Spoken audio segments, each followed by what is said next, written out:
Welcome to another special session of Virtual Symposium 2020.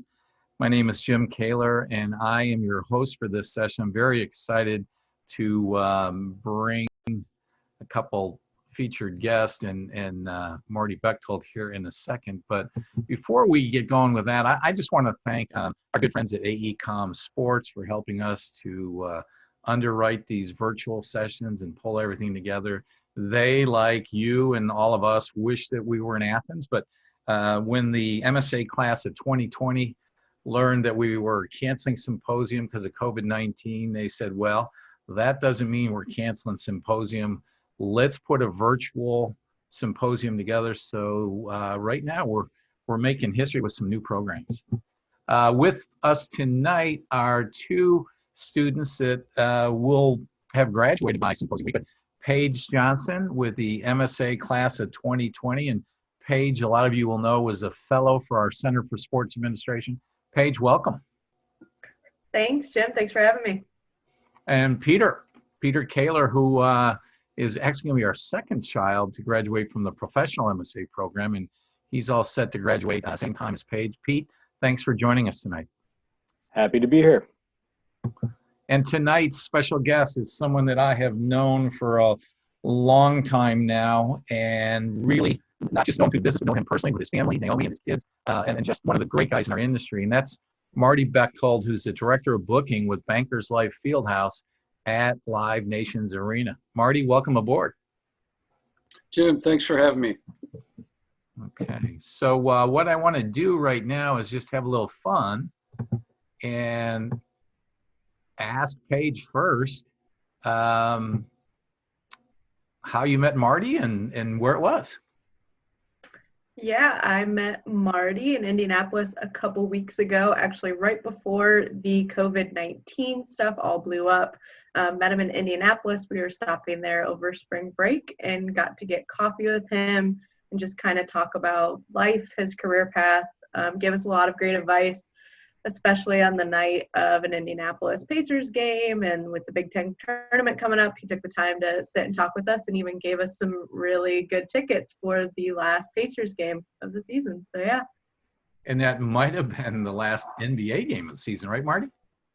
Well, of the current season as we know it, right? Yeah, the current season.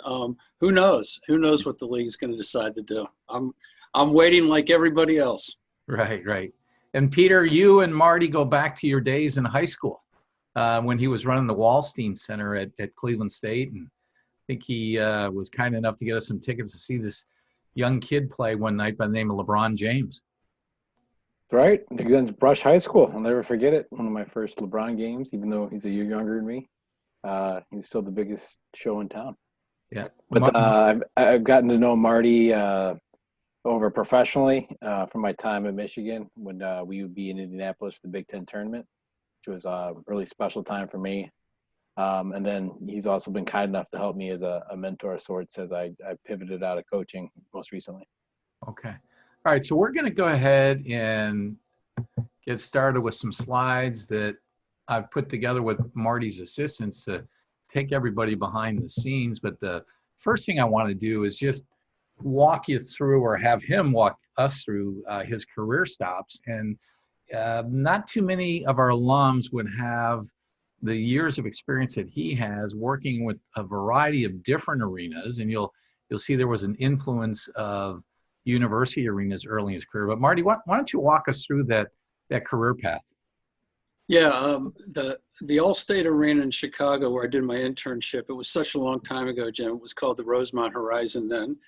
And that allowed me to get that first full-time job at Stabler Arena at Lehigh. And then went back to Chicago to the UIC Pavilion, and then spent 8 years competing against you in Cleveland at the Wallstein Center, which at the time was the CSU Convocation Center. And from that point, I got the opportunity to go to SMG Corporate in Philadelphia. And the great thing about that job was I was all over the country with either amphitheaters or arenas reporting to me, and was on the road a lot. And the great thing about that job was I can domestically go into any market in the U.S. and pretty much know who the players are, in terms of touring entertainment and concerts in the main collegiate teams in town. So that was a great opportunity there. And then to get to reunite with Barry Silberman, who I worked for. The Wolstein Center was a private management contract with Center Management, and then over to SMG. But I reported to Barry, and then Barry took over for the Charlotte and opened the Charlotte Bobcats Arena as the COO, and brought me in as the booking person. So I got to open up that building, and then got the opportunity to come to Indianapolis. And this has been the longest stop, 12 plus years for us in there. So, and do not want it to end, and love it here, and certainly has been great for our family. And not too far from where you grew up in the greater Cincinnati area, right? Yeah, this is the closest I've been to my parent. Well, now my mother. My father passed away, but this is the closest I was to my parents since my senior year in high school. So that was a better, that has worked out well for a lot of reasons with my folks. And I'm a huge Reds fan, so it's always nice to go to a game. There you go. There you go. I wanted to start this presentation with what I consider to be a unique home court advantage, not only for your arena, but the city of Indianapolis, with the NCAA in your backyard, and really kind of a spirit of cooperation that goes on amongst all the facilities in Indianapolis. So can you tell our audience a little bit more about that background? And I think what you said, the spirit of cooperation is a perfect description of Indianapolis. As I mentioned earlier, Jim and I have known each other for a long time, but during the Cleveland days, I was competing against him, running the Wolstein Center, and he was 3 blocks away at the NBA arena, and thus he won most of the time, but I had a few victories. I had, in that position in Cleveland, would never have referred business down the street to the Cavs. In Indianapolis, I refer business to Eric Newberger, who runs Lucas Oil Stadium, if I don't have it, or to Mike Berkery or Jackie Lewis out at the Indiana State Fairgrounds, which is a smaller 6,000 seat arena, or I'll send over to Debbie Hennessy at the Indiana Convention Center if it's a bigger flat show. There's just such a great spirit of cooperation. We've got a great relationship with the NCAA. We've done 2 women's Final Fours at the building and NCAA first round, and we're doing NCAA first round again in 2022, I believe. And then we obviously have the men's Final Fours at Lucas Oil Stadium, and the regionals in our market are a men's side are at Lucas Oil Stadium, always the year before a men's Final Four. But the spirit of cooperation, the first sports commission in the history of the U.S. here, Indiana Sports Corp, it's just everybody works together. And I've really never seen anything like it, like Indianapolis puts on events and works together.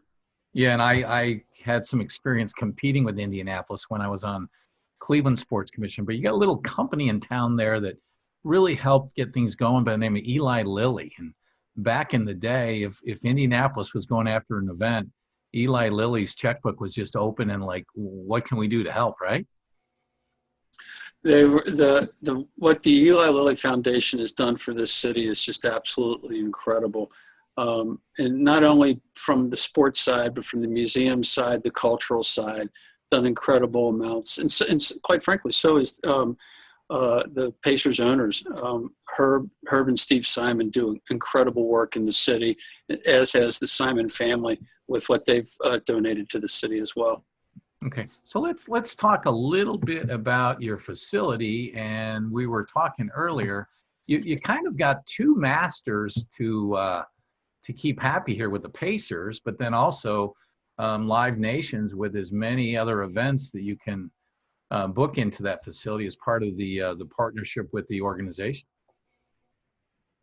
Yeah, I do have essentially 2 bosses, one in Philadelphia, and then our contract administrator, Mel Raines, who I report to in Indianapolis. She's the Senior Vice President of Arena Operations for the she's now an Executive Vice President for the Arena Operations and Communication for the Pacers. At the end of the day, I book within the parameters that the Pacers dictate, and then I have to make money. I have to make money, and I'm judged on my bottom line both by the Pacers and by Live Nation. We have had some great years. The last 7 years have just been incredible as far as net income on our shows. And we'll see how we come out of this COVID-19 and where we are after this all gets by, this terrible tragedy gets by us. Cool. And I know Peter had a question about that. So Pete, go ahead. A question about really working with two different entities there. Yeah, Bart, I was just curious about how obviously got to make money for both of them to keep them happy. But are there any positives you think in like sort of reporting to two different entities? Obviously, one ultimately signed your paycheck, but just to juggle and having to go about working with both and meeting the mission, I guess, for both. Well, I think one of the things on the Pacer side, Pete, is because I came from another NBA organization, I knew the challenges with the NBA scheduling process. And so you can either, somebody in my position can either complain about it or do something and make the best of it. And I make the best of it because from a revenue standpoint, the corporate sponsorship money and the ticket sales money for the Pacers, that drives the boat. I certainly contribute from what I do, but not at the level of what the team brings in. Now, on the Live Nation side, the great thing about the Live Nation side is I can get access to information to help route a tour to Indianapolis that the Pacers and I didn't have in the past. So knowing what's going out from a Live Nation perspective is great information, and quite frankly, something that competitors of our building do not have. Okay, let's move on to another slide here. And we're going to talk about competition in the region here in a second, Marty. But what I want to address now is an advantage that you have when you're selling the facility to other events. So could you talk to us a little bit about that and how social media actually comes into your marketing strategy when you're going after other events? Yeah, I mean, when we're positioning ourselves against our competition, I mean, we have our social media assets, our digital assets are some of the top in the NBA, run by Caitlin Satowski, who does all of our stuff for Bankers Life Fieldhouse, and Tatiana Holofield, who oversees all of the digital for the Pacers. We can use this to our advantage to promote shows. Besides the traditional radio and TV outlets, this is something that we have gotten very good at in terms of getting exposure out for shows and doing certain contests, et cetera, just to get market awareness and regional awareness of an artist coming through. Yeah, and my daughter-in-law, Pete's wife, Allison, until they got married, she wasn't exactly the biggest NBA fan, but she had no choice. So she started to follow the players through Instagram and all that, and she's kind of become a hoops fan in her age. So let's talk a little bit more about that. So you, in certain occasions, can use Pacers athletes to help amplify the promotion of your events. Can you talk about that a little bit? Yeah, we'll go to and there's any organization any NBA organization. There is a process of that. And we go through Karen Atkinson, who's the Vice President of Player Relations. And we will do, if we have to, a hype video. We did that with Travis Scott, with Victor Oladipo and Miles Turner. We did it a few years back when Danny Granger was with the Pacers and Michael Bublé. We try to match players with artists that they like or shows that they like. We don't on the current roster, but in the past we had several players who were really into WWE.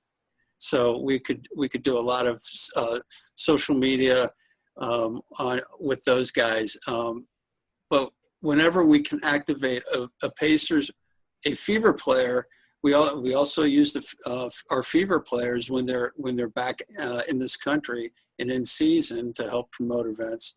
And then the other one that we use, and we're on the front end of this, and I'm glad we're doing it, is we will utilize our NBA 2K players. We did that. We were very effective with that with Fallout Boy, and it has to be the right show. But we're using all three of the Pacers assets as far as team wise. Right. And, you know, you and I have had some media buying experience in our days, but when you're thinking about 2.7 million Instagram followers, that's a pretty good outlet. So glad to see you're using it. Okay. Yep. All right. Let's talk a little bit more about social. And I might pull Paige in here for a question in a second. But before I do, I was really fascinated with some of the online promotions that you've done, and I've got the James Taylor Mother's Day sweepstake up on the screen. So walk our students and our alums through that, if you would. Well, what we do with James Taylor, first of all, we really focus this on Facebook. As everybody knows and everybody's watching, this Facebook trends older. It trends Jim. It trends our age. Mm-hmm. So we went specifically with that. We have to get this approved by James Taylor's management group, as well as Beaver Productions, who are artists on it. And really, Caitlin Sitowski puts this together for us, and we run this is an example of a session that we did with him for Mother's Day sweepstakes, and we get marketing tickets, and we push this, and we push it hard. All right, I'm going to put Paige on the spot and see if she's got a question here, because she's done a lot of social media for our program over the last couple of years. Paige, what do you got? Yeah, I was actually just going to ask, I guess maybe going back to the player side, do you use any software to prompt or request some player content? I know that some teams, I guess on the team side, or have some software that they can just directly send exactly what they want posted to them, and there's some software for that. So I was just wondering if you use any of that, or you just utilize that, the staff that you were mentioning earlier. We utilize the staff. And we utilize the staff, and it's a very in the Pacers world, everything goes through Karen. And now, if she approves it, there are certain people in the digital team that the players really like to work with, and they'll connect. If they're using a software, I don't know. I actually have another question. Quick, can Go ahead. you talk about? Do you use any databases to track how well social media or any of these things do on your end, or do you utilize anything that the Pacers have, I guess? Well, they have more of a blink fire analytics, but no, we're judging it, quite frankly, we're judging it on ticket sales. Now we can, when we do email blast, we can, on pre-sales, we can determine which lists are generating revenue for us by individually tracking those groups. But as far as we're really looking at it as selling tickets, but also the other thing, Paige, the acts love what we do. They like the fact that we're even making the efforts to do it. It makes us stand out versus other buildings. Which can help when you're competing on a show that's trying to figure out which market it's going to go to, right? 100%. Yes. Yep. Right. Let's move on. We can, and let's talk about competition for a second, Marty, because most of the people that are watching this session really wouldn't understand kind of your day to day, and you're not. In my mind, and I could be wrong, things change over time, you're competing with the bordering states around you as a concert tour is getting ready to go out, because they're only going to want to move so many miles in between shows as opposed to competing with LA or New York City. So What's in your mind? What's your competition look like? On the South, it's definitely Louisville. And when I first got into the market, Jim, Louisville was not much competition, but when the Yum Center opened up, it definitely became a competitor. And so Louisville to the South. And what we basically have to do is get acts that are coming or going to Chicago, and have them stop at our place, take our exit off of I-65 and come. So Louisville is one. Cincinnati is we compete against a little bit. Now Louisville, we can both do the same shows, but if it's a jump ball, we have to fight with Louisville and to get that show. St. Louis is more complimentary because it's a 4.5-hour drive in separate media. Now with Columbus, it depends on the show. A lot of times we get the show the night after Columbus or the night before Columbus. However, sometimes it's a jump ball between us and Columbus, but usually it's not. Usually they're not competition for us, but it's really comes down Louisville and Cincinnati. Now I've been to your building several times, and you guys pride yourselves on customer service, but really you've been working with booking acts and attractions most of your career. What are the little extras that are important that our students could maybe learn something from when it's building relationships with different touring attractions? Well, I think one of the things you have to make contact with repeated acts when they're not going through the touring cycle. And so one of the things they do though, when we're in the building, you walk in and we have beautiful decals welcoming all the artists to the building. We will after load-in is done, we'll put decals on the floor. We utilize one of our clubs as a welcome area. We have a relationship with a local health food store, and we have juicers available. We will have a barista with coffee. We do several different things. There's a company in Indy called Cake Bake Shop, and she does incredible cakes. And Hugh Jackman just absolutely loved it for his birthday. So, and that's the other thing is you got to know when these artists are coming in, what's important in their life. Is somebody just had, like Jeff Dunham had twins. We made sure that we got gifts for his twins. So just have to stay on top of that. And also reach out to them. And Paige knows this from when she came and visit. Donnie Wahlberg's a big Boston Celtics fan. He lives in Chicago. We were all set to have him at our game, but his Blue Bloods filming did not allow it. But he's come down several times when he's not working, and that helps us in routing for New Kids on the Block and future shows. So we do that, and then we give gifts to artists as well. And we make sure we get trade shots out to Polestar and Venues Now and Billboard with various arena personnel and the artist. And sometimes you spend a good amount of money on what you give the artist, and other times you don't have to spend much at all, and they absolutely love it if you've done some thought on it. Gotcha. All right. Hang on one second.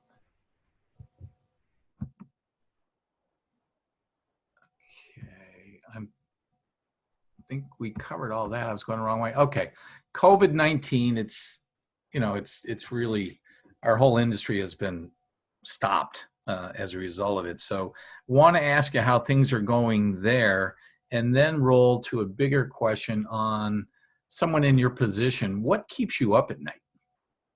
But let's start with COVID-19, because we were talking several days ago, and I said, well, is your building going to be used, and what's going on? So give us the update. Well, we really don't know. I mean, we don't know when the NBA is going to come back. All the shows that we had in March and April I've got rescheduled. Not all of them have been announced with the rescheduled date yet. But everything has been. We only lost one show. which we had to reschedule 12. So I'll take 11 for 12 if we can get all of them through. But the first ones start in October. So we'll see. Now, what was good for us in this terrible situation is we had been planned to shut down May 1 through October 1 for renovation. So it's not as if I'm sitting there waiting to see if I have to move something in July. Mine was pretty cut and clear what I had to move. So we'll see. When we come back, we're going to have to be, in a situation where, and whenever that's going to be, the virus will determine that. But to get consumer confidence to come back to events, and we'll get there. I just don't know. I don't think anybody knows the timing. Yeah.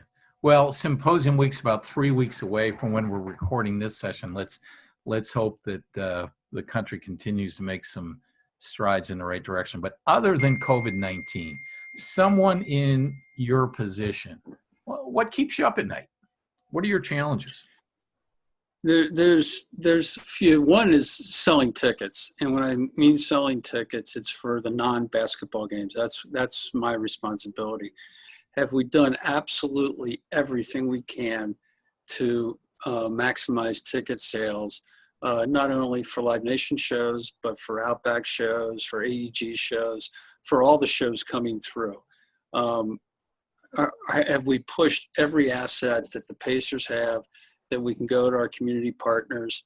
That is one of the tough things, because sometimes a show doesn't sell tickets, and you have to really work hard to make chicken salad out of what. So you have to push that. And so, and we've had a few of those, and we've turned around a few of those. So, and that's probably the most, keeps me up at night, the most satisfying thing, when we go ahead and have a show that's not selling well, and we bring that around the corner on a team effort to various assets that we have to really push hard.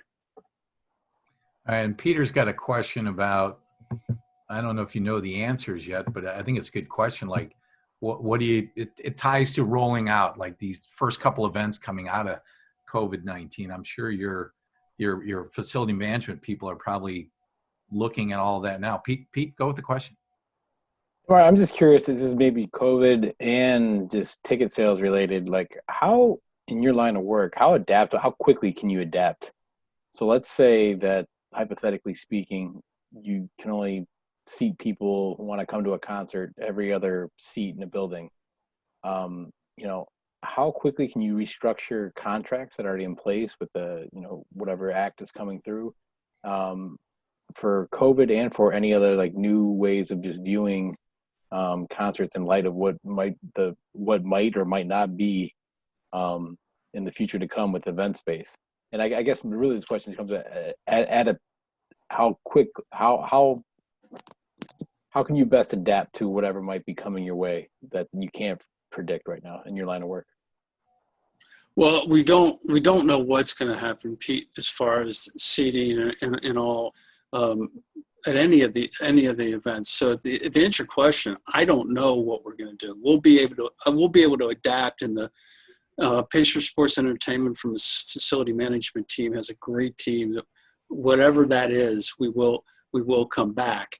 And I'm sure there are discussions about what that is going to be, because obviously we got to get consumer confidence back. We also got to make sure that the corporate partners are happy, as well as the governmental agencies. So those are the three pockets I see, but I don't have any answers for you at this point of how that's all going to shake out. I guess just to follow up real quick, like in terms of like contracts you might have coming in October, like would you be able to, is that going to, let's say that regulations come forth that, weren't known when you signed the contract for the acts coming through, there's going to be a lot of wiggle room to keep those acts in place? Or do you think I think that there'll be very good, if there's something governmentally wise that we have to deal with, we will deal with it and remember, our contracts are with the promoter of the show. Sure. And so there's going to be a go-between, and we'll have to deal with whatever governmental agencies are doing at the time, and what we need to do to make the public confident to come back. Okay. All right, let's do this. We're just going to finish this session out with some questions, and I've got one for you, Marty. You've worked a lot of great events in your career. If you had to give us like the top three, what flashes into that memory bank? Well, I got to tell you, one of the things that we do here that I really, really like is, quite honestly, the girls and boys state high school basketball championships. That's just a lot of fun. And we do make, obviously it's profitable, but the Pacers and the Fever are also the presenting sponsors of both tournaments. So I've always liked high school basketball. So I really do enjoy that. In terms of concerts, I've done a lot, but I rarely go to them on my days off, but I will go see the Rolling Stones wherever they are. All so right. Yeah. I as long as I don't have any responsibilities, I've worked 2 of them, but I'm on show number 10. So I'm hoping for one more before they retire, if they ever do retire. Keith Richards will probably outlive all of us. So any Stone show is something that I always absolutely love. Okay, and then how about talking sports and concerts? How about if we were to create a category called special events? Maybe events that you were able to help bring to Indianapolis or Charlotte in your career, where you were actively competing against other cities and you got it, and you were you look back on it now and just think, wow, what a great event. Well, I think one of the ones that I hear in India is the ESPN Champions Classic that we got in on the rotation of, which is Kentucky, Duke, Kansas, and Michigan State. And we rotate on that between Chicago and New York. So that I'd love that. That's something that we competed against and we were fortunate enough to get. As far as other events in Charlotte, I like creating events or being involved with something that is conceptual and bring it to life. And we used in Charlotte, we did the NASCAR Pit Crew Challenge, which was on what was then the old Speed Channel. And it was a competition on the arena floor of how quickly these pit crews could do their duties during a race. And it was just a focus on the pit crew. And it was great. First year, I think we made $2,000 on it. Right. But second year, we made $120,000. So it's things like that I really like to do. We did beach volleyball, sand beach volleyball on the floor at Bankers Life Fieldhouse, and that was a lot of fun. And we made some money, but I like doing those sorts of things that are different.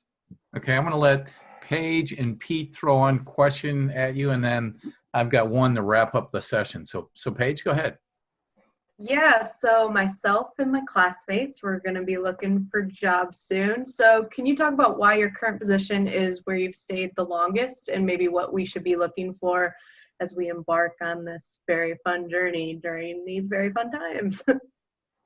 Well, on the facilities side, Paige, I think you've got to grab something full-time as soon as you can get it and get those 2 years in to solidify that resume. Also, look at all the major management companies now. SMG and AEG just combined ASM Global. VenueWorks, which is based in Ames, Iowa.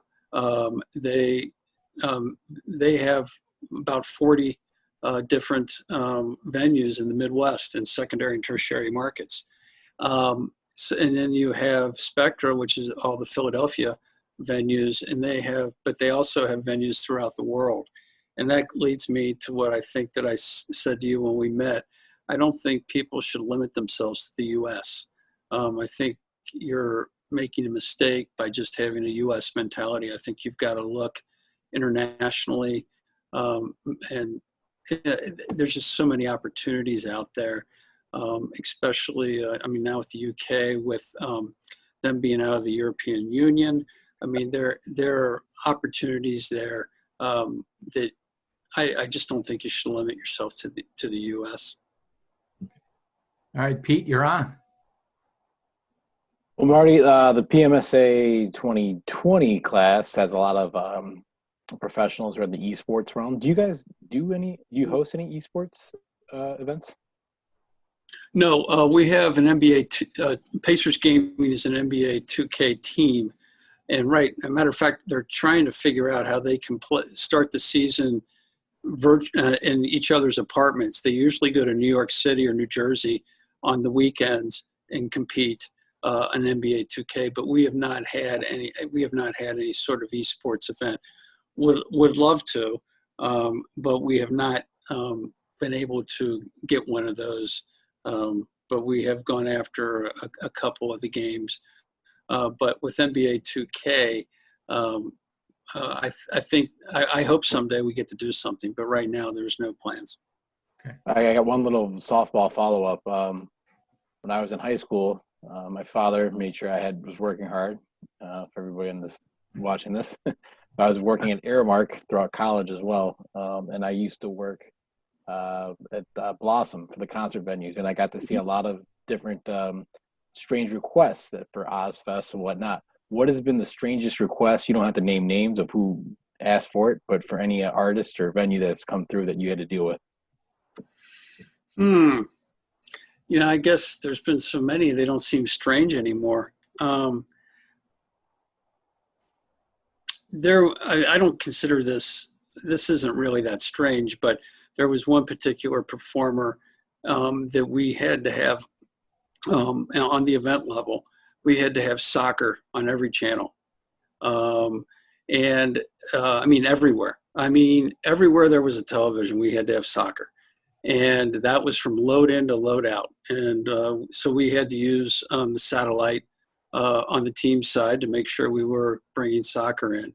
Now, that being said, the difference between when I started in this business and now is with technology, and also with the fact that, these people are going out for 30 or 40 show tours, you get that information way in advance.